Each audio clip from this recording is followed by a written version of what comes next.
नमस्कार दोस्तों, आज मैं लेके आया हूँ वैदिक गणित का पार्ट 4। इस विधि में इस पार्ट में हम ये सीखेंगे कि निखिलम विधि से भाग कैसे करते हैं, ध्वजांक विधि से भाग कैसे करते हैं और परावर्तीय विधि से भाग कैसे करते हैं।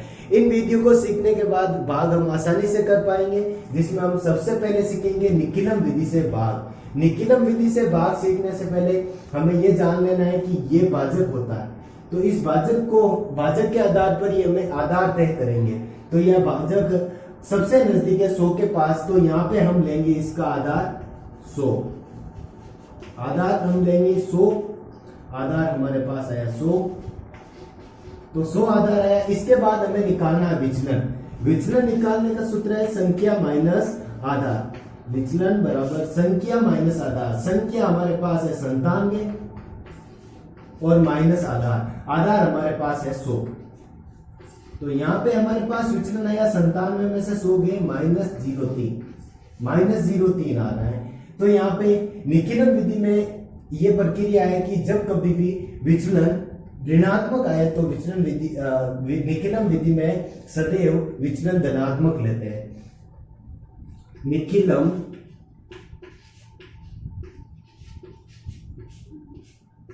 विधि में विचलन ऋणात्मक होने पर, निखिलम विधि में विचलन ऋणात्मक होने पर धनात्मक लेते हैं।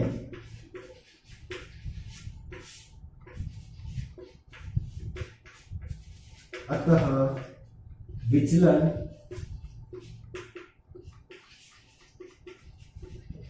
बराबर, अगर निखिलम विधि में विचलन ऋणात्मक, यहाँ पे ऋणात्मक विचलन आया तो हमें इसको धनात्मक में लेना है। तो यहाँ पे हम धनात्मक में विचलन लेंगे तो माइनस की जगह प्लस के हो जाएंगे, प्लस के 0.3। तो यहाँ पे हमारे पास विचलन आया 3। और जब कभी भी वैदिक गणित के अंदर भाग की प्रक्रिया है तो हमें बिना देखे ही ये कॉलम ऐसे बना देना चाहिए। इस कॉलम के अंदर ये है प्रथम खंड, यह है मध्यम खंड और यह है तृतीय खंड। पहले खंड के अंदर सबसे पहले हम लिखेंगे भाजक को। भाजक है हमारे पास 97 और यहाँ पे हम लिखेंगे विचलन। विचलन हमारे पास आया 0.3, तो विचलन हम लिखेंगे 0 और 3। और मध्यम खंड पहले छोड़ देना है, पहले तृतीय खंड को लेना। तृतीय खंड तो हमारे पास आधार कितना है 100 में 2 जीरो है, तो 2 संख्याएं इधर वाली हमें इधर लिखनी है 4 और 5, बाकी बची 2 इधर लिख लेनी है। फिर हमें पहली वाली ये 1 लिखा हुआ है, 1 ऐसे के ऐसे हमें लिख देना है। 1 लिखेंगे, फिर इस 1 को 3 से मल्टीप्लाई करेंगे। 0.3 से मल्टीप्लाई करेंगे तो इसका आंसर आता है 0.3। ये 0.3 1 यहाँ पे लिख देना, 1 इसके नीचे लिख देना। 2 और 0 कितना होता है? 2 होता है। 2 को इस 3 से मल्टीप्लाई करेंगे, 2 इंटू 0.3 बराबर 0.6। तो यहाँ पे 1 यहाँ पे लिख देना, 1 यहाँ पे 6 लिख देना। यहाँ पे ये जगह खाली है तो यहाँ पे डैश कर देना। 5 और 6 11 का 1 हसल की 1 और 4 7, 1 और 4 5 और 3 8। ये ही हमारा आंसर है। इसमें भागफल हमारे पास आया है सदैव यहाँ पे आने वाली संख्या भागफल होती है और यहाँ पे आने वाली संख्या शेषफल होती है। तो भागफल हमारे पास 12 है और शेषफल हमारे पास 81 है। शेषफल बराबर 81, यही हमारे इस क्वेश्चन का आंसर है। इसी प्रकार हम ये दूसरा क्वेश्चन करेंगे। इस दूसरे क्वेश्चन में यहाँ पे भाजक लेना है। भाजक के अंदर ये सबसे नजदीक है 10 के पास, तो हम यहाँ पे आधार लेंगे 10। आधार 10 लेते हैं, तो ये आधार 10 ले लिया। फिर हमें निकालना है विचलन। विचलन निकालने का सूत्र है संख्या माइनस आधार। तो संख्या हमारे पास कितनी है 8 और आधार हमारे पास है 10। तो संख्या माइनस आधार, संख्या 8 है और आधार 10 है, तो ये घटा दिया। तो हमें विचलन हमारे पास आया -2 आया। और इस निखिलम भाग विधि में यह होता है कि विचलन अगर ऋणात्मक हो तो हमें सदैव धनात्मक लेना है। तो यहाँ पे विचलन हम लेंगे 2, विचलन बराबर 2। विचलन 2 आ गया। फिर हमें यहाँ पे 3 खंड बना देने हैं। ये प्रथम खंड और ये मध्यम खंड ये प्रथम खंड, ये मध्यम खंड और ये तृतीय खंड। प्रथम खंड के अंदर हमें ये भाजक लिखना है यहाँ पे, और यहाँ पे नीचे लिखना है विचलन। विचलन हमारे पास 2 है, 2 यहाँ पे विचलन लिख देना है और नीचे एक ऐसी लाइन खींच देनी है। और तृतीय खंड के अंदर हम सबसे पहले यहाँ वाली संख्या लिख लेंगे। तो हमारे पास आधार में 0 1 है, तो तृतीय खंड में हम 1 की संख्या रखेंगे। एक संख्या है ये 1, और बाकी वाली संख्या इधर मध्यम खंड में लिख देंगे 3 और 1। तो अब आगे चलते हैं। तो आगे 3 को ऐसे कैसे 3 लिख देना है। अब 3 को 2 से मल्टीप्लाई करेंगे तो हमारे पास आंसर आता है 6, 6 यहाँ पे लिख देना है।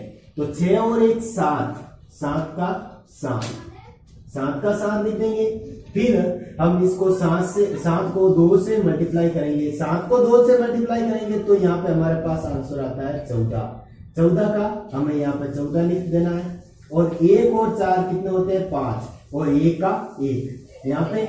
अब 15 में भी 8 का भाग जाता है, तो हमें यहाँ से ही आगे विधि ले लेनी है। 15 में भाग दे देना 8 का, 8 का भाग देते हैं तो यहाँ पे 8 का भाग देंगे तो यहाँ पे +1 कर देना है। 8 का भाग एक बार जाता है और पीछे शेष पर 7 रहता है, तो ये 7 लिख देंगे। अब इसको आगे बढ़ा देंगे तो यहाँ पे 37 और 1 कितने होते हैं 38, और यहाँ पे ये 7 का 7 यहाँ पे लिख देना। तो हमारे पास ये आया भागफल और ये है शेषफल। तो हमारे पास भागफल आ रहा है, भागफल बराबर 38, शेषफल बराबर 7, शेषफल बराबर 7। यही हमारे इस क्वेश्चनों के आंसर हैं। इसी प्रकार हम ये तीसरा क्वेश्चन करेंगे। इस तीसरे क्वेश्चन में हम आधार लेते हैं, तो ये सबसे नजदीक आधार 100 के पास है। तो यहाँ पे हमारे पास आधार आ रहा है 100, आधार बराबर 100। आधार हमारे पास 100 है, तो अब हम निकालेंगे विचलन। विचलन का सूत्र है संख्या माइनस आधार। तो संख्या हमारे पास 81 है और आधार हमारे पास 100 है, -100। तो संख्या माइनस आधार, तो हमारे पास विचलन आ रहा है -12। तो -12 निखिलम भाग विधि में विचलन अगर ऋणात्मक हो तो सदैव धनात्मक लेते हैं, तो विचलन हम धनात्मक लेते हैं, तो विचलन बराबर +12 हो जाएंगे, +12 हो जाएंगे। फिर हमें 3 खंड बनाने हैं ऐसे, ये 3 खंड, प्रथम खंड, मध्यम खंड और ये तृतीय खंड। प्रथम खंड के अंदर पहले भाजक लिख देना है, फिर यहाँ पे विचलन लिख देना है। विचलन हमारे पास 12 आया और यहाँ पे हम लिख देंगे ऐसे। और फिर तृतीय खंड के अंदर आधार के अनुसार, आधार में 2 0 है, तो यहाँ की 2 संख्याएं हम इधर लिख देंगे, ये 13 लिख दिया, और पीछे बची संख्या इधर मध्यम खंड में लिख देंगे। तो अब आगे यहाँ पे 1 का 1 ऐसे के ऐसे लिख देना है। फिर हमें 1 को 12 से मल्टीप्लाई करना है, तो 1 को 12 से मल्टीप्लाई करते हैं तो आंसर आता है 12।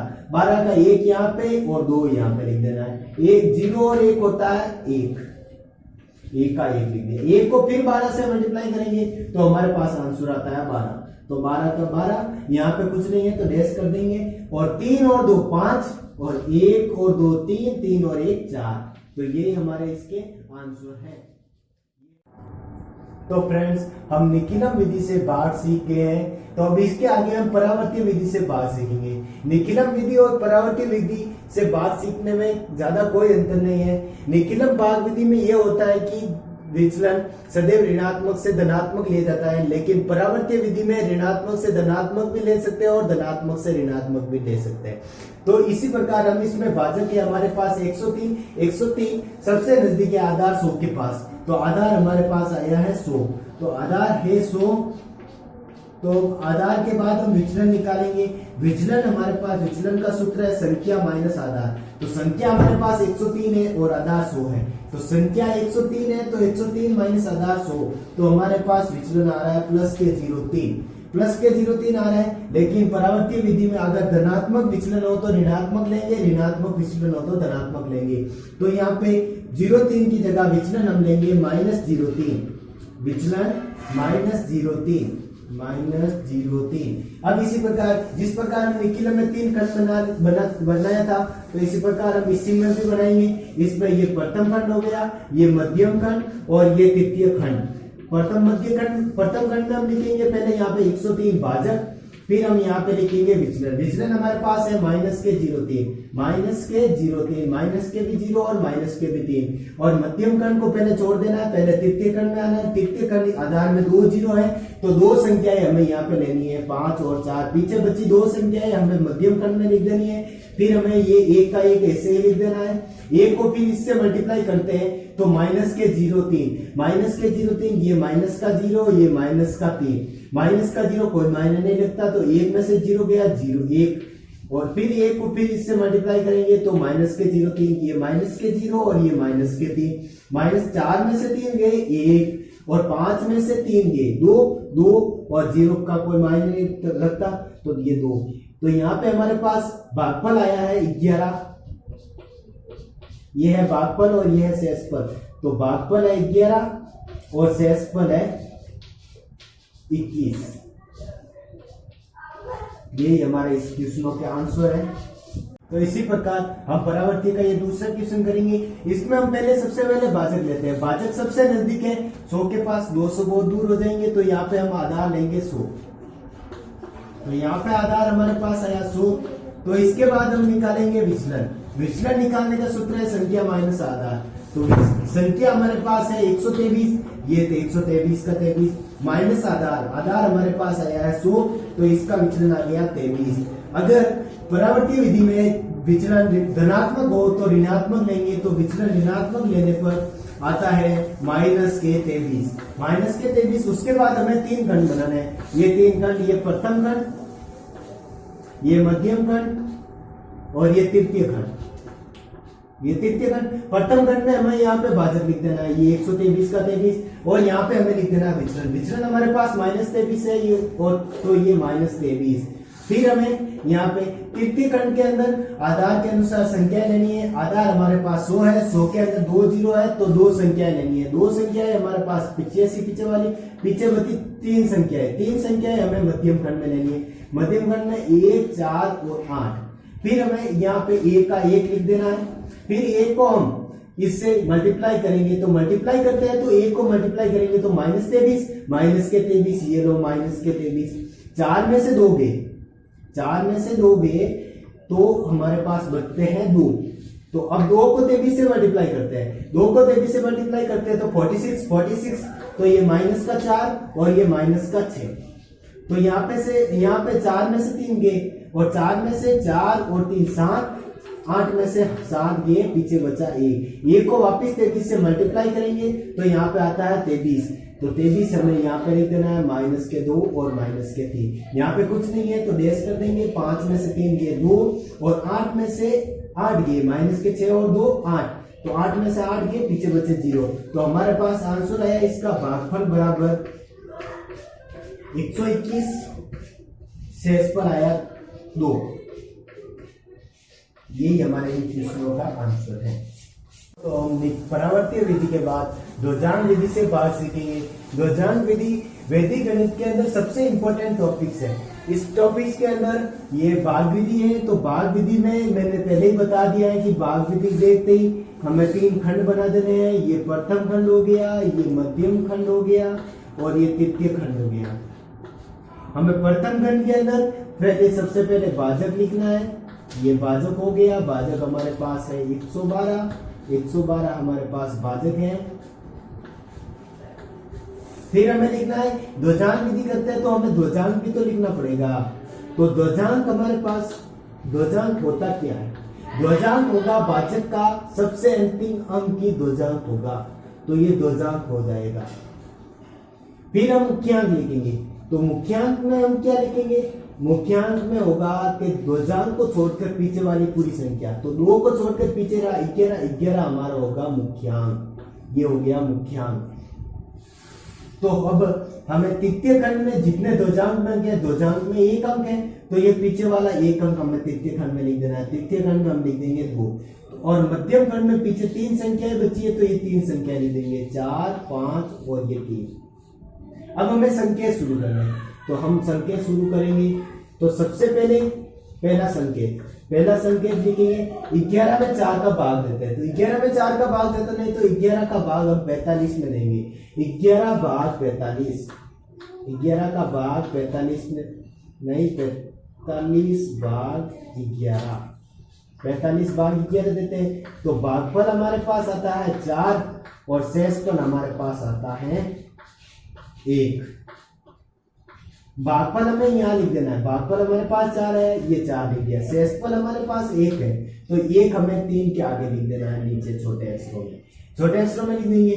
फिर हम इधर संकेत या आगे लिख देते हैं। ये सेकेंड संकेत होगा कि नया भाज्य। नया भाज्य हमारे पास, नया भाज्य बनाने के लिए नया भाज्य होता क्या है पहले ये जान लें। नया भाज्य ये होगा कि शेषफल जिसके आगे जुड़ेगा और ये पूरा नया भाज्य हो जाएगा। तो नया भाज्य हमारे पास आया है 13। अब इसके बाद हमें संशोधित भाज्य निकालना है। संशोधित भाज्य निकालने का सूत्र है कि संशोधित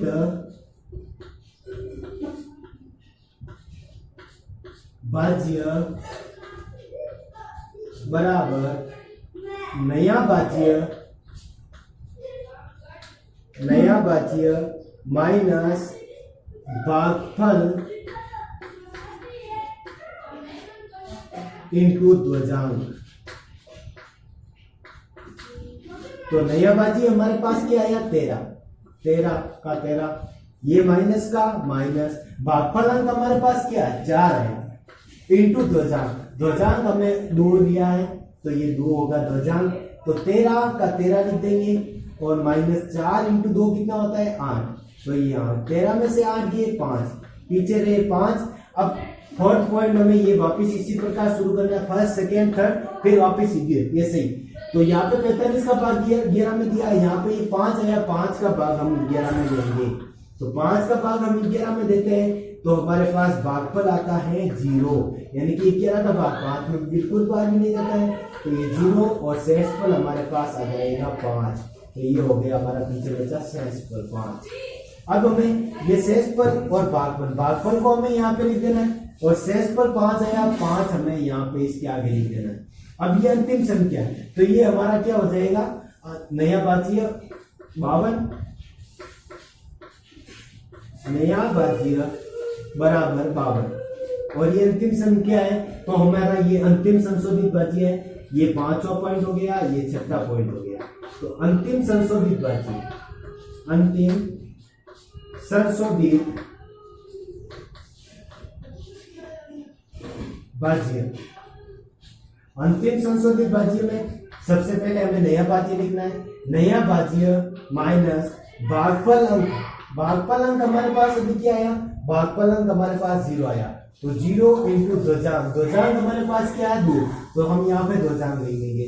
52 माइनस 0 इंटू 2, 0, 52 माइनस 0, 52 माइनस 0 करते हैं तो हमारे पास शेषफल, और ये अंतिम संशोधित भाज्य का आंसर आया वही हमारा शेषफल होता है। तो यहाँ पे 52 आया, तो ये 52 हमारा शेषफल है। तो ये भागफल हो गया 40 और शेषफल हो गया 52। तो ये हमारे इस क्वेश्चन का आंसर है। हम इस दूसरे ध्वजांक विधि से गुणा करेंगे, भाग करेंगे। तो इस भाग में हम सबसे पहले 3 खंड बना लेंगे। तो ये हो गया हमारा प्रथम खंड, ये हमारा मध्यम खंड और ये हो गया हमारा तृतीय खंड। प्रथम खंड के अंदर हम सबसे पहले भाजक लिखना है। भाजक हमारे पास 42 है। फिर हम उसके बाद ध्वजांक लिखेंगे। ध्वजांक मैंने पहले ही कह दिया है कि भाजक का सबसे अंतिम अंक ही हमें ध्वजांक लेना है। 2 ध्वजांक हो गया, फिर पीछे बचा अंक मुख्यांक हो जाएगा। मुख्यांक हमारे पास आ गया 4, मुख्यांक बराबर 4। फिर हमें जितने ध्वजांक मिलेंगे जितना तृतीय खंड में रखना है, 4 हमें यहाँ पे तृतीय खंड में रख देना है। फिर ये 123 मध्यम खंड में रख देना है। ये 123 का 23 रख देंगे। फिर हम संकेत लिखेंगे। संकेत के अंदर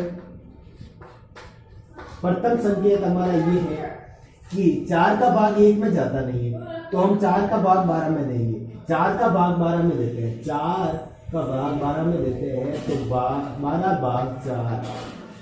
तो हमारे पास भागफल कितना आता है 3 और शेषफल आता है 0। शेषफल बराबर 0। तो हमारे पास भागफल आया 3, तो ये भागफल हम यहाँ पे लिख देंगे 3 और शेषफल 0 लिख देंगे।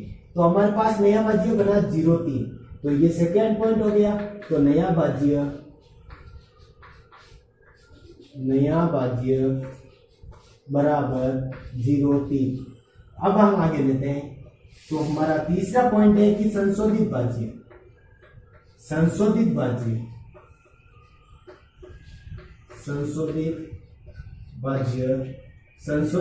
निकालने का सूत्र है क्या, नया भाज्य माइनस भागफल अंक इंटू ध्वजांक। तो नया भाज्य हमारे पास है 0,3, नया भाज्य में से माइनस करना है भागफल अंक और ध्वजांक का गुणा। भागफल अंक हमारे पास 3 है और ध्वजांक हमारे पास 2 है। तो हम 3 में से 3 इंटू 2 6, 0,3 माइनस 6। तो हमारे पास इसका आंसर आता है -3। और जब कभी भी संशोधित भाज्य में माइनस में आए तो ऋणात्मक मान मान्य नहीं रहता है। तो यहाँ पे ऋणात्मक मान मान्य नहीं है, तो हम यहाँ पे लिख देंगे बीच में ऋणात्मक